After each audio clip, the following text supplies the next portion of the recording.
I'm definitely ADHD. I actually just got diagnosed. Really? Which is interesting. It's common. We actually had a couple people on recently, late diagnosis as well. Atomic Souls Podcast. How has that been for you? It's something I already knew. Yeah. You know, Confirmation. once you realize, Yeah. it's like, oh my gosh. Yeah. This is what I've been missing my entire life. This makes so much sense. Managing it my entire life. Yeah. And I had been looking up the YouTube videos and all these different ways of dealing. Because, you know, neurotypical versus ADHD, it's like your productivity hacks are completely different. Yeah. You cannot work the same way. Yeah. We don't think the same way. And so for me, it was a lot of, you know, I already knew beforehand that I have to have everything in my calendar. Yeah. If it doesn't make it in the calendar, Schedule, it doesn't exist. Checklist. It will not happen. You know, if even on a checklist, all right, I got to prioritize this thing. And also not even just a checklist, but can I get this checklist and move it into my calendar in some way, shape or form? Because if not, or in some kind of, we use Asana at the church or Monday.com or Trello. I love Trello too. All these different project management softwares, they have saved my life. Siri has saved my life for real. Because I talk to Siri quite often. She helps me. When I'm stressed, I notice my ADHD gets worse. And so I'll literally schedule, and I haven't had this in a while. Postpartum really was hard for me. So I would schedule like eat, shower, like coffee break. Like in your calendar, you do that? Yeah, in me my too. calendar, my staff would be like, "Are you okay?" I'm like, "No, I'm not." I am like getting things done. Yeah, I remember there was one day like right after you had Harley where you had fixed a plate of food and like grabbed a napkin and wiped your mouth, and then you put the napkin on the table and threw the food in the trash. It was so bad. Something with like your hormones and like pregnancy and postpartum, my ADHD was like wild. I'm just now recovering from it. It's 3 years. I've only tried one medication for it, and I had a weird reaction. I tried Vyvanse, and it was the first time I ever tried it, which is a big step. Yeah. That's a big for somebody too. to like jump in for the first time, 32, I guess, years old at the time, 34 now. What was your response? I'm curious because I had a weird response to meds too. I did not. My brain worked a little bit better, but they say that it was not because of this. But on Reddit, I have been validated. Okay, I had this like burning itching all over my body. At night, like when I would take a shower, it was way worse. Like death itch every single night when I would come off of it. And that's horrible. So I'm like, I can't do this anymore. I've never tried Adderall, but I've tried some other things like, you know, ashwagandha, rhodiola, kind of the natural stuff.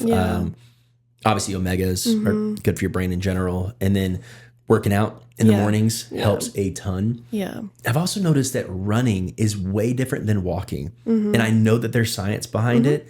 I don't know what it is. You could probably tell me, but the dopamine hit and the endorphins and stuff from running versus just walking. It's your brain processing too. Oh my gosh. It connects. So much different. Do you know what EMDR is? Eye movement. I've heard of it, but I don't really know. Eye movement desensitization and reprocessing. Okay. And it's based in running, like the original person who created it. The story of when she came up with the idea was while she was running. She noticed that she would be processing things while she was running, and then after the run feel better about the topic. And so she was like, oh, what is this? And it's bilateral stimulation. And so using both parts of your brain and running, I guess it has more impact than walking because it's more like intense.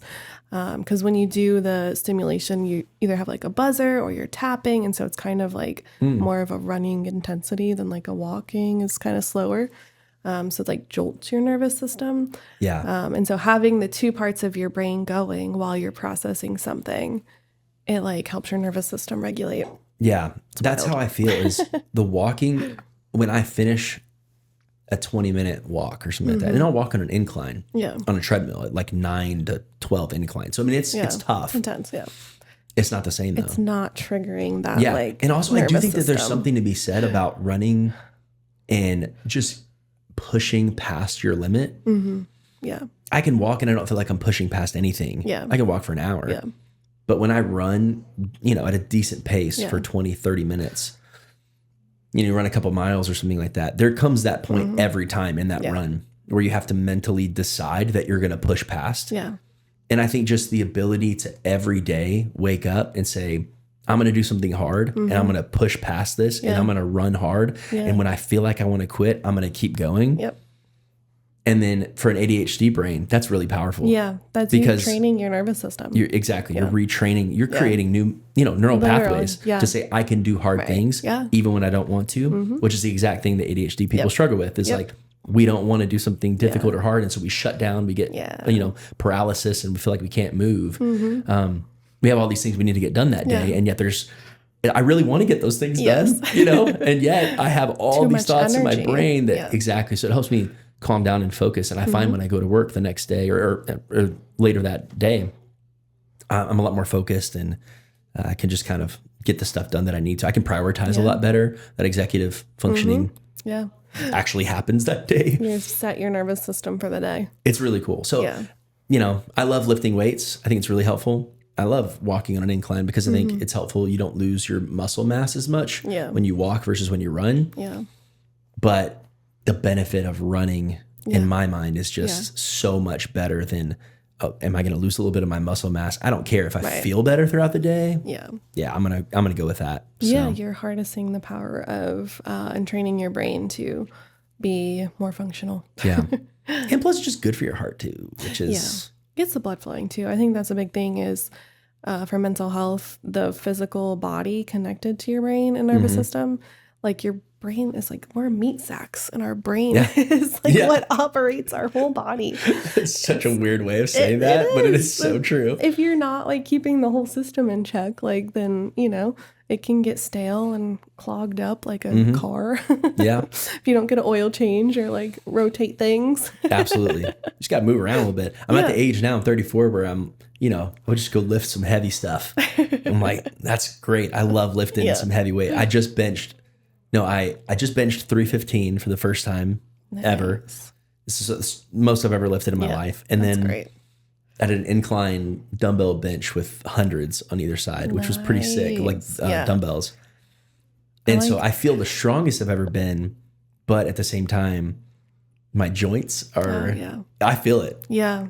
So I can't just go out and lift some heavy stuff without stretching. And it's just going to be so important as I get older. But we took 6 months off. I took 6 months off trying to potty train our daughter from the gym, and we're finally back. This week I've been like sleeping so good because I'm so tired and exhausted and everything hurts. But I will say I'm really proud of myself because I'll get out there and I'm doing 20 bicep curls. There's like the little boys at the gym that are like doing like 10, 15. I'm like, come on, man. What's up? I'm doing 20. What are you even doing over here? Yeah. You going to let me outlift you right now? Yeah. I actually love going to the gym because of the social, like the peer pressure side of it a little bit. Yeah. And a lot of people don't go to the gym because they hate that.